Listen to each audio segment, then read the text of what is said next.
நாம கற்பனை பண்றதை விட நிஜ வாழ்க்கை ரொம்பவே விசித்திரமா சில சமயம் பயங்கரமாவும் இருக்கும்னு சொல்லுவாங்க. அது உண்மையா இல்லையான்னு நாம பார்க்க போற இந்த கதைகளை கேட்டா உங்களுக்கே புரியும். ஆமா தானே. திகில் படங்கள்ல எல்லாம் நமக்கு ஒரு வார்னிங் மாதிரி ஸ்கிரீன்ல என்ன ஆபத்து வரப்போகுதுன்னு நமக்கு முன்னாடியே தெரிஞ்சிடும். த்ரில்லர் படங்களும் அப்படிதான். அடுத்து என்ன நடக்க போகுதுன்னு ஒரு எதிர்பார்ப்பை உருவாக்கும். நாமளும் உட்காந்து கெஸ் பண்ணிட்டே இருப்போம். ஆனா நிஜ வாழ்க்கை நமக்கு எந்த ஒரு முன்னறிவிப்பும் கொடுக்காது. திடீர்னு வந்து நம்மள தாக்கும், மொத்தமா நிலைகுலைய வச்சிடும்.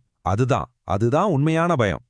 சரி, நாம இப்ப பார்க்க போற கதைகள் எல்லாமே எந்த ஒரு பெரிய எழுத்தாளரோட கற்பனைக்கும் எட்டாத அளவுக்கு பயங்கரமான நிஜ சம்பவங்கள்.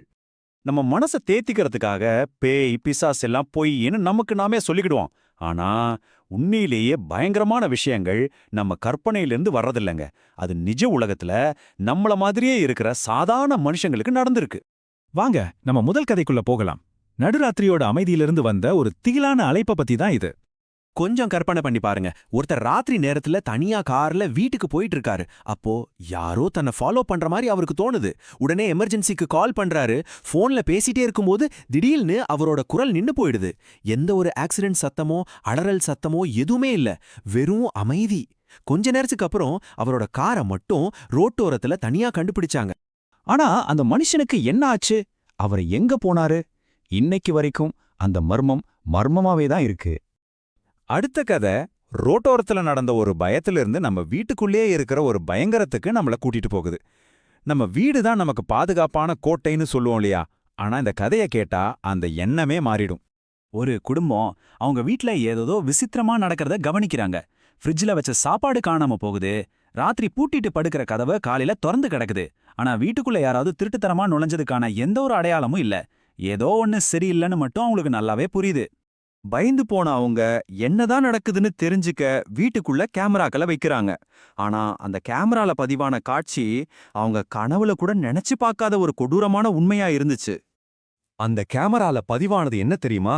ஒரு அந்நியன் அவங்க வீட்டுக்குள்ளேயே வாழ்ந்துட்டு இருந்திருக்கான். அவங்க தூங்குறப்ப மட்டும் வெளியில வந்து சுவத்திலையும் வீட்டு கூரைக்குள்ளேயும் இருக்கிற இடுக்குகள் வழியா நடமாடிட்டு இருந்திருக்கான். அட கொடுமையே, பல மாசமா அவங்களோடவே இருந்திருக்கான். சரி, அடுத்த கதைக்கு போவோம். இது ஒரு மனுஷனோட அடையாளத்தையே கேள்விக்குறியாக்குற ஒரு விசித்திரமான மர்மம். ஒரு ஹாஸ்பிட்டல். அங்க ஒருத்தர் அட்மிட் ஆயிருக்காரு. ஆனா அவருக்கு தன்னை பத்தி எதுவுமே ஞாபகம் இல்ல. அவர்கிட்ட எந்த ஐடி கார்டும் இல்ல, எந்த ரெக்கார்டும் இல்ல. அவரை பத்தி விசாரிக்க சின்ன துரும்பு கூட கிடைக்கல. அவர் யாரு, எங்க இருந்து வந்தார்னு யாருக்குமே தெரியல. அப்புறம் ஒரு நாள் அந்த மனுஷன் ஹாஸ்பிட்டல்ல இருந்து தடையுமே இல்லாம மாயமா மறைஞ்சு போயிட்டாரு. சிசிடிவில பதியல, பார்த்ததா யாருமே சொல்லல.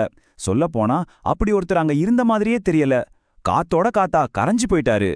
சில சமயம் இந்த மாதிரி பயங்கரமான சம்பவங்கள் தனிப்பட்ட மனுஷங்களுக்கு மட்டும் நடக்கிறதில்ல. அது இயற்கையோட ரூபத்திலையும் வரலாம். நம்ம கட்டுப்பாட்டை மீறின ஒரு பெரிய சக்தியா. இயற்கையோட சக்திக்கு ரெண்டு முகம் இருக்கு. ஒன்னு கடல்ல நடந்த ஒரு அதிசயம்.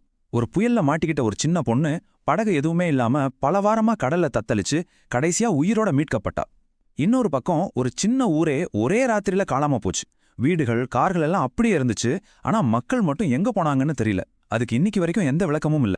இந்த கதைகள் எல்லாம் நம்ம மனசுல ஒரே ஒரு விஷயத்தை மட்டும் ஆழமா பதிய வைக்குது: பதில் இல்லாத கேள்விகள்.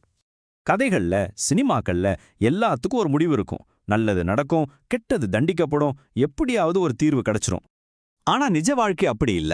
அது நம்மள பல தீர்க்கப்படாத மர்மங்களோட பதிலில்லாத கேள்விகளோட விட்டுட்டு போயிடும். அதுதாங்க இந்த கதைகளோட உண்மையான பயங்கரமே. சில கேள்விகளுக்கு ஒருபோதும் பதிலே கிடைக்காது. சரி, இப்போ உங்ககிட்ட ஒரு கேள்வி. நாங்க சொன்ன இந்த கதைகள்ல எது உங்களை ரொம்பவே நடுங்க வச்சது? அந்த சுவத்துக்குள்ள வாழ்ந்த அந்நியனா, இல்ல காணாம போன அந்த ஊரா, இல்ல அப்படி ஒருத்தர் இருந்ததே இல்லையாங்கிற அந்த மர்ம மனிதனா? உங்களுக்கு தோன்றத கீழே கமெண்ட்ல சொல்லுங்க. இந்த கதைகள் உங்களை கொஞ்சம் பயமுறுத்தி இருந்தா இந்த அலசலுக்கு ஒரு லைக் போடுங்க. இதே மாதிரி நிஜ வாழ்க்கை மர்மங்களை பத்தி தெரிஞ்சுக்க மறக்காம எங்க சேனலுக்கு சப்ஸ்கிரைப் பண்ணுங்க. ஒன்னு மட்டும் ஞாபகம் வச்சுக்கோங்க, இந்த கதைகள்ல இருக்கிற பயம் அந்த சம்பவங்கள் இல்ல, இது எல்லாமே உண்மையிலே நடந்துச்சுங்கிற அந்த ஒரு விஷயம்தான்.